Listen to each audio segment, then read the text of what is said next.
Salam sejahtera pelajar, bertemu kembali saya Cikgu Kartik. Okey. Cikgu akan sambung bahagian yang kedua dalam etika perniagaan dan tanggungjawab sosial, iaitu bahagian bab yang terakhir dalam pengajian perniagaan SCPM semester 3. So kali ini cikgu akan bincang faktor-faktor dalam pilihan pendekatan. Okey. So faktor ni ada dua, iaitu faktor yang mempengaruhi pengurus dan juga faktor yang mempengaruhi organisasi. Okey. Okey, apakah faktor yang mempengaruhi pilihan pendekatan tindakan beretika oleh pengurus? Tadi kita ada bincang dalam video yang pertama, ada 4 tindakan beretika, iaitu pendekatan utilitarian, pendekatan individualisme, pendekatan keadilan atau pendekatan moral. Okey.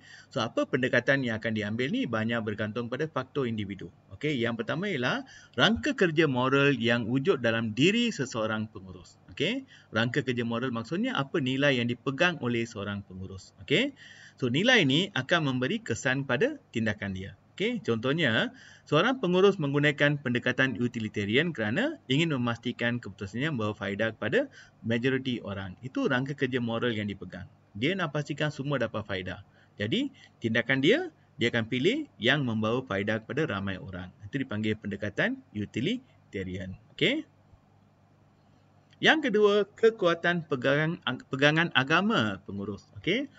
Ada pengurus yang percaya kepada Tuhan. Okey. Ramai kita orang Timur ni, kita percaya kepada Tuhan. Okey.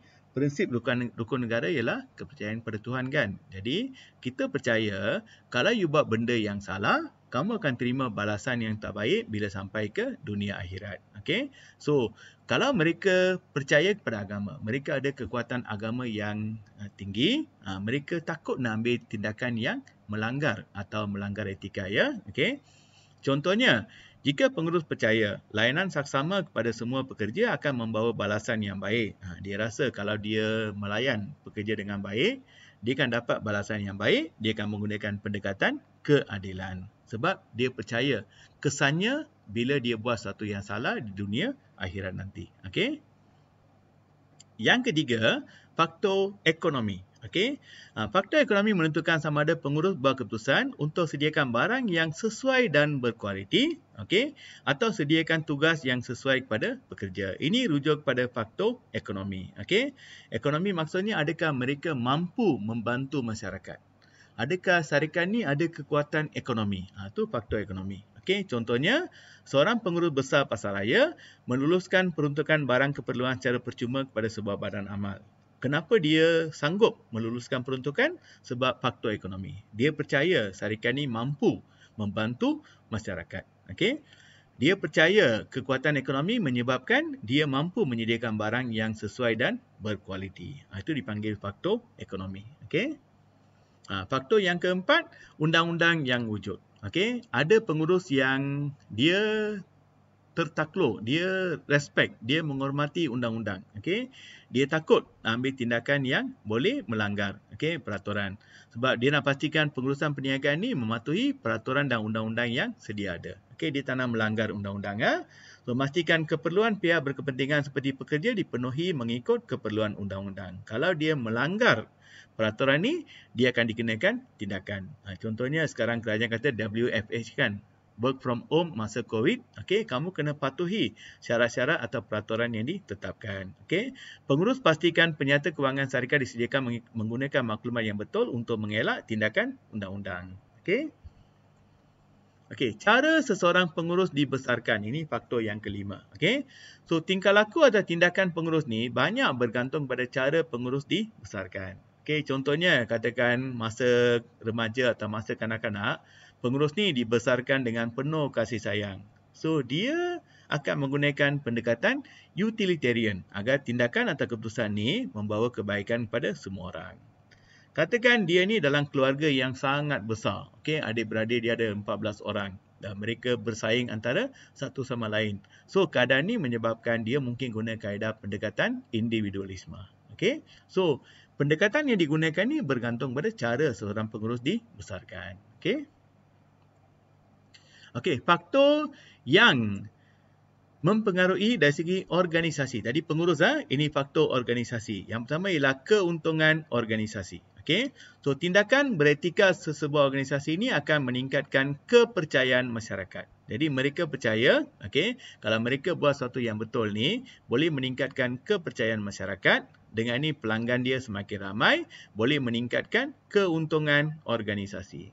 Jadi, syarikat ni percaya, kalau dia buat benda yang baik, dia akan dapat ramai pelanggan setia, keuntungan dia akan meningkat. Okey, sebuah syarikat mengeluarkan produk makanan yang bermutu akan meningkatkan bilangan pelanggan setia dan keuntungannya. So, keuntungan mendorong dia buat sesuatu yang baik. Okey.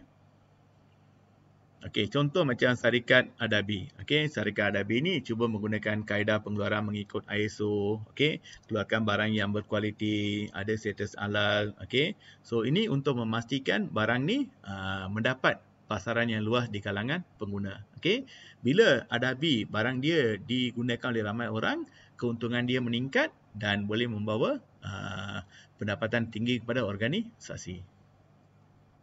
Okey. Peraturan, undang-undang atau dasar. Okey, so tindakan beretika sebuah organisasi akan mengelakkan organisasi daripada menghadapi tindakan undang-undang. Okey, so organisasi ini takut dikenakan tindakan. Jadi mereka cuba patuhi peraturan undang-undang atau dasar yang telah ditetapkan. Okey, contohnya sebuah syarikat memastikan bahan buangan kilang diuruskan dengan baik untuk mengelakkan tindakan undang-undang. Dia takut akan dikenakan tindakan. Okey. Macam contoh ni kan, ni tindakan tidak beretika. Mereka tak peduli. Okey, main buang saja semua barang buangan ni. Macam baru-baru ni ada gangguan bekalan air di Lembah Kelang kan, disebabkan oleh pembuangan sisa ke dalam sungai. Okey, benda ni dianggap sebagai tindakan tidak beretika. So ini syarikat yang tidak menghormati undang-undang atau peraturan sebab mereka nak untung cepat. Okey.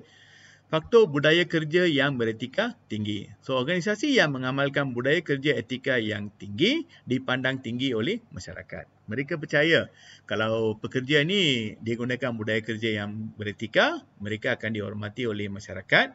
Bila mereka dihormati, ini akan memberi kesan pulangan jangka panjang yang lebih baik. Okey.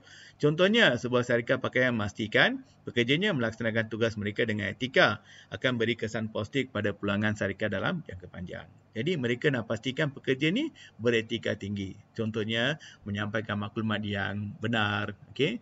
Guna kaedah promosi atau pemasaran yang baik, okey. Mereka tak nak menipu. So syarikat sentiasa mengingati pekerja jangan buat benda yang tak baik. So katakan semua pekerja ni ada etika yang tinggi, maka wujudlah satu bentuk kepercayaan. Masyarakat percaya kepada syarikat ni. So, dalam jangka panjang, syarikat ni akan mendapat pulangan yang banyak. Okey. Contohnya macam syarikat Genting. Okey, syarikat Genting ni dia pastikan budaya tempat kerja yang baik. Contohnya workplace health, okey, harassment, drug, okey. So pekerja tidak dibenarkan menggunakan apa-apa bentuk drug, alkohol ni menyebabkan mereka akan dibuang kerja lah. Okey. Ini untuk pastikan pekerja ni beretika. Okey. Contoh soalan, jelaskan dua faktor yang mempengaruhi pilihan pendekatan tindakan beretika oleh seorang pengurus. Contohnya kekuatan agama, rangka kerja moral, cara pengurus dibesarkan. Guna dua faktor, satu uraian dan satu contoh. Jelaskan dua faktor yang mempengaruhi pilihan pendekatan tindakan etika oleh sebuah organisasi. Iaitu keuntungan organisasi, dasar, peraturan. Okey, kamu dapat 2 markah untuk fakta, 2 uraian dan 1 contoh. Okey, soalan 3 dengan 4 sama.